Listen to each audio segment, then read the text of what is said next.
ओम नमः सिद्धेभ्यः। ओम नमः सिद्धेभ्यः। ओम नमः सिद्धेभ्यः। नमो जनाणम। सभी को सादर श्रद्धात्मक वंदन। आज वैशाख कृष्ण एकम का यह शुभ मंगल पावन दिन है और प्रतिदिन प्रसारित होने वाले सोनगढ़ संदेश में से आज जो संदेश प्राप्त हुआ है वह आश्रव और जीव के जो भेद नहीं जानता ऐसे अप्रतिबुद्ध जीव की दशा को बताने वाला है। और यह बताने वाला है कि जो मैं जीव हूँ वो अनादिकाल से अप्रतिबुद्ध अवस्था में हूँ, लेकिन इन आश्रमों को पहचान कर प्रतिबुद्ध बन सकता हूँ। तो चलिए हम समय सार जी के कर्ता कर्म अधिकार की मूल गाथा का पहले पाठ करते हैं।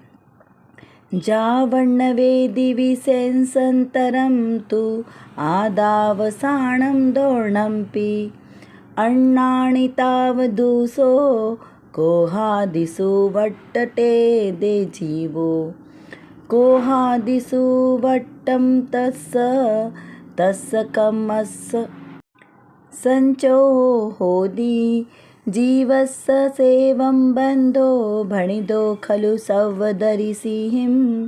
इसका अर्थ देखते हैं। जीवो यानी यह जीव, जाव यानी जब तक, तू आदासवाण हो दोर्णम्पि यानी आत्मा और आश्रव इन दोनों के, विशेषंतरम यानी भिन्न भिन्न लक्षणों को, न वेदी न यानी नहीं, वेदी यानी जानता है, ताव यानी तब तक, सो अर्णाणी वह अज्ञानी हुआ, कोहादिसु यानी क्रोधादिक आश्रमों में, वड्डदे यानी प्रवर्तता है, कोहादिसु यानी क्रोधादिकों को, वट्टतस्सम तस्य यानी वर्तते हुए उसके, कम्मस्स यानी कर्मों का, संचयो होदी यानी संचय होता है, खलु यानी निश्चयतः, एवं इस प्रकार से जीवस्य जीव के बंधो कर्मों का बंध, सवदरिसिहिं यानी सर्वज्ञ देवों ने, भणिदो यानी कहा है। इस प्रकार इसका यहाँ पे गाथा का शाब्दिक अर्थ निकलता है। अब इसका हम पूरा भावार्थ देखते हैं जो आज के हमारे संदेश से हमें प्राप्त हुआ है। जीव जब तक आत्मा और आश्रव इन दोनों के अंतर और भेद को नहीं जानता तब तक वह अज्ञानी रहता हुआ क्रोधादिक आश्रव में प्रवर्तता है। क्रोधादिक में प्रवर्तमान उसके कर्म का संचय होता है। वास्तव में इस प्रकार जीव के कर्मों का बंध सर्वज्ञ देव ने कहा है। यह गाथा का गाथार्थ है।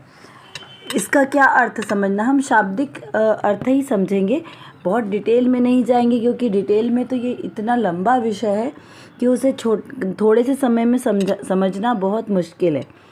यहाँ पे कहा कि जीव अज्ञानी कब तक बना रहता है, पहला प्रश्न आचार्य देव ने खड़ा किया है। तो यहाँ पर कहा कि जीव अज्ञानी तब तक है जब तक वो आश्रव और आत्मा दोनों के भेद को नहीं जानता। आत्मा यानी कौन, मैं जीव यानी मेरा जो जीव द्रव्य है, और आश्रव आदिक जो भाव है, इन दोनों के अंतर को नहीं समझता तब तक जीव अज्ञानी बना रहता है। यदि इन दोनों के भेद को जान लिया कि मैं आत्मा आश्रव उससे रहित हूँ, जीव द्रव्य हूँ, और जो आश्रवादिक भाव है ये मेरे विकारी परिणाम है, ये मेरे भाव नहीं है, मेरे से भिन्न जाति के हैं, मेरे से अलग है, जब इतना सा वो निर्णय कर लेगा तो वो जीव ज्ञानी कहला जाता है। जब तक वो इन दोनों का भेद नहीं जानता तब तक वह जीव कैसा है, अज्ञानी बना रहता है। और अज्ञानी बना रहता है, वो कार्य क्या करता है, ये अज्ञानी होना भी तो एक बहुत बड़ा दुख है ना। ज्ञानवान होना सुख का कारण है और अज्ञान दुख का कारण है। लौकिक में भी आप देख लो, जो अज्ञानी होगा वो दुखी होगा, ज्ञानी सुखी होगा। तो यहाँ पे कहा कि वह जीव, अज्ञानी जीव क्या करता है कि क्रोधादिक आश्रवों में प्रवर्तता है। क्रोधादिक में सारे लेना, क्रोध मान माया लोभ, इन चार प्रकार की कषायों के ही तो जो भेद प्रभेद के में जीव का पूरा समय जाता है ना, उसी में प्रवर्तन होता है। क्योंकि जीव क्रोध करेगा या मान करेगा, द्वेष करेगा या फिर राग करेगा, मोह करेगा, इसके सिवाय जीव परिणाम क्या करेगा, क्रोध लोभ आदि के सिवा और उसके पास कोई कार्य ही नहीं है।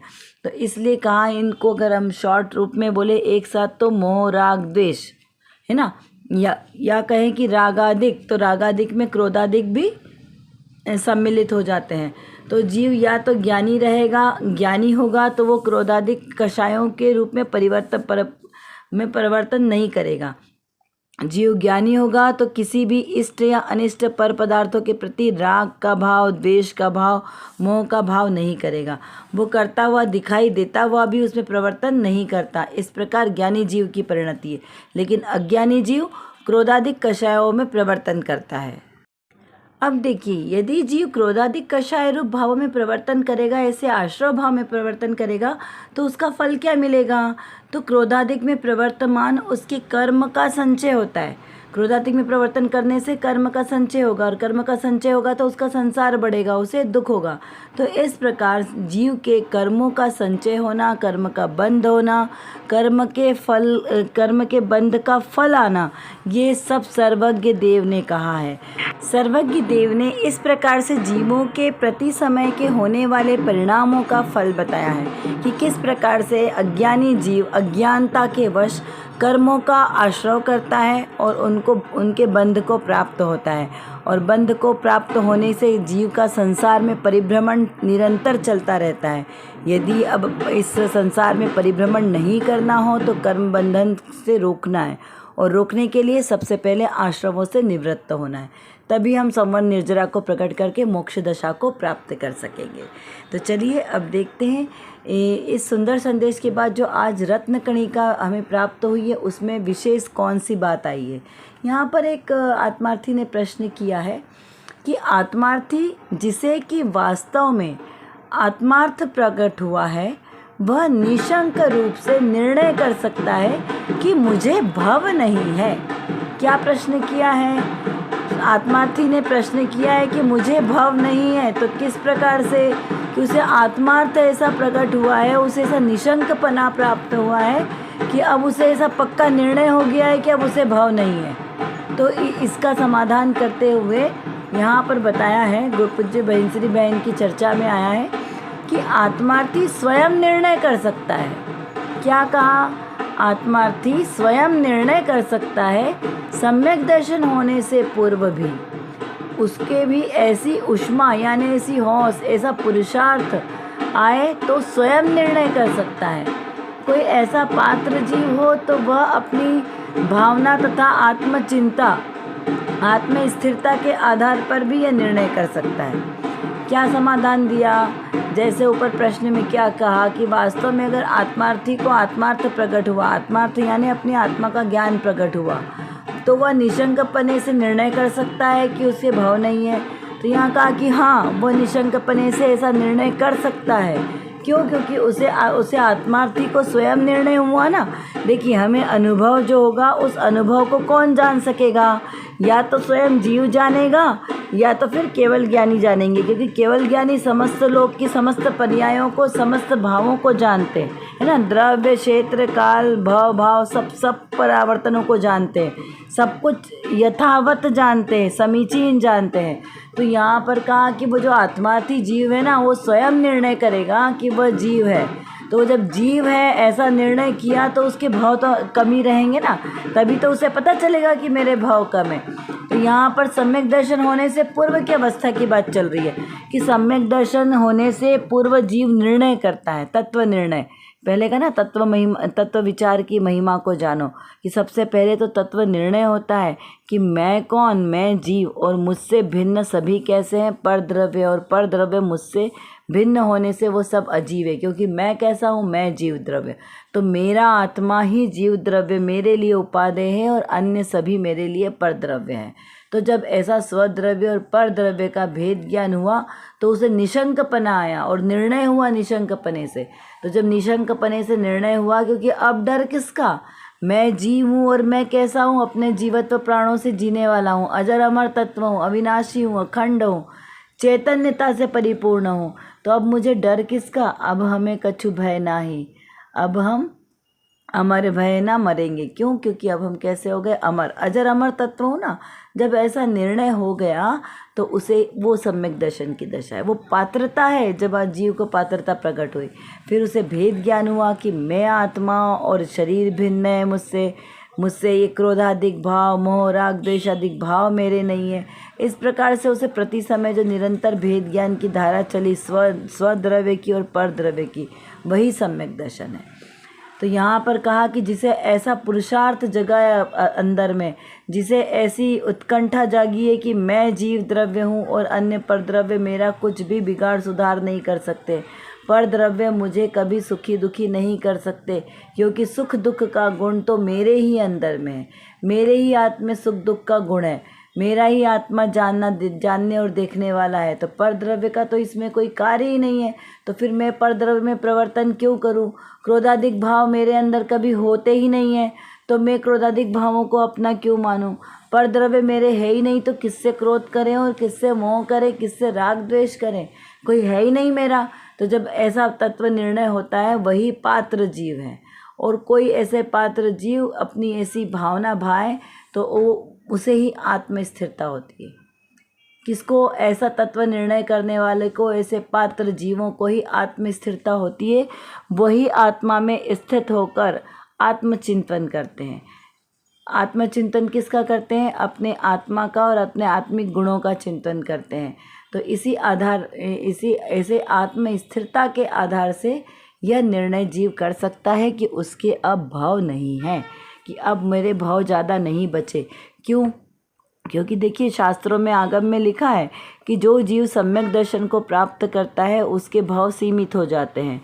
सिंधु में बिंदु के समान भाव है, क्योंकि अधिक देर उसके इस संसार में रुकना नहीं पड़ता। जीव सम्यक दर्शन प्राप्त करने के बाद कुगतियों में मरण नहीं करता, स्त्री नपुंसक में जन्म नहीं लेता, तिर्यंच गति में नहीं जाता, नरक गति में नहीं जाता, विकलत्रय में जन्म नहीं लेता।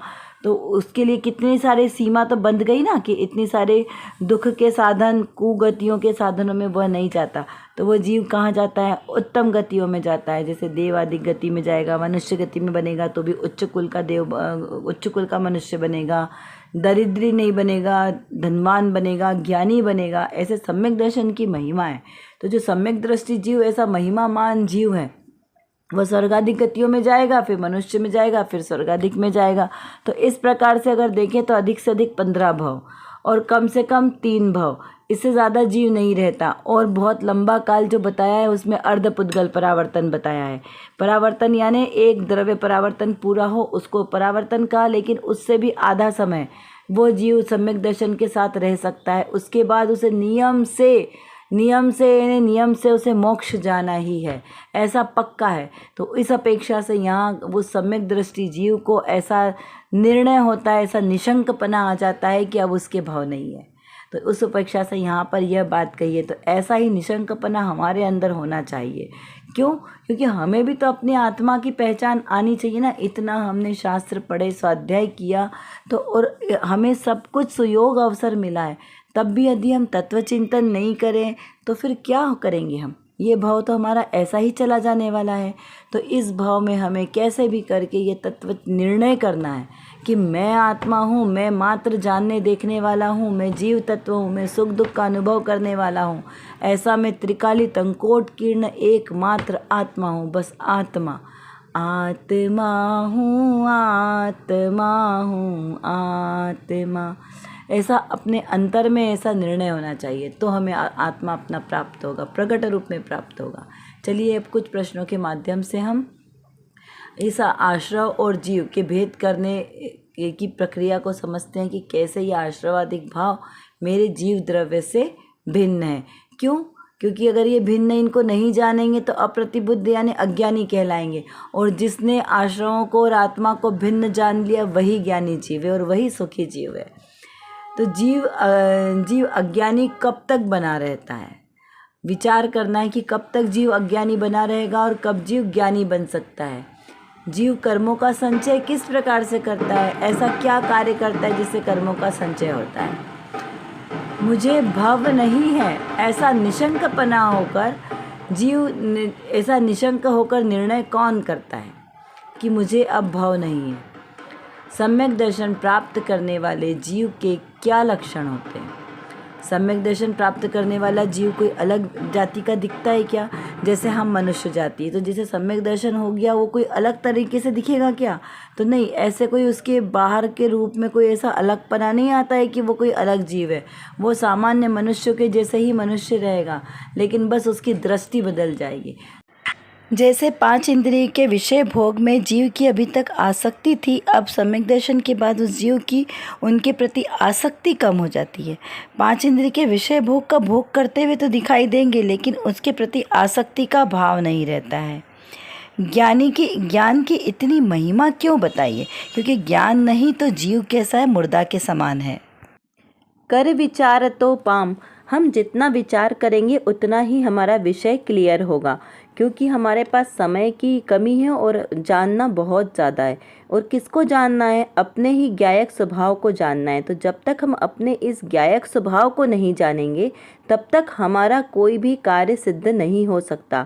तो एकमात्र जो मेरे अंदर, मतलब मेरे आत्म स्वभाव में जो ज्ञान नाम का विशेष गुण है, इस गुण को एकमात्र अपने ज्ञायक स्वभाव को जानने में लगाएं तो निर्विकल्प दशा की प्राप्ति होगी। और इस निर्विकल्प दशा के ही आश्रय से हमें शाश्वत सुख की प्राप्ति होगी। तो वो शाश्वत सुख हमें प्राप्त हो, इसीलिए पुरुषार्थ करना आवश्यक है। उसके लिए व्यवहार से तो सच्चे वीतरागी देवशास्त्र गुरु का आश्रय लेना योग्य है, और निश्चय नय से मेरी निज शुद्धात्मा का आश्रय लेना ही सर्वश्रेष्ठ उपाय है। अभी के लिए बस इतना ही। विशेष चर्चा हम आगे की कक्षाओं में करेंगे। तब तक हम अपने आत्मस्वरूप को जानें, पहचानें और उसी में लीन रहें। इसी विशेष मंगल भावना के साथ आप सभी को सादर जय जिनेंद्र।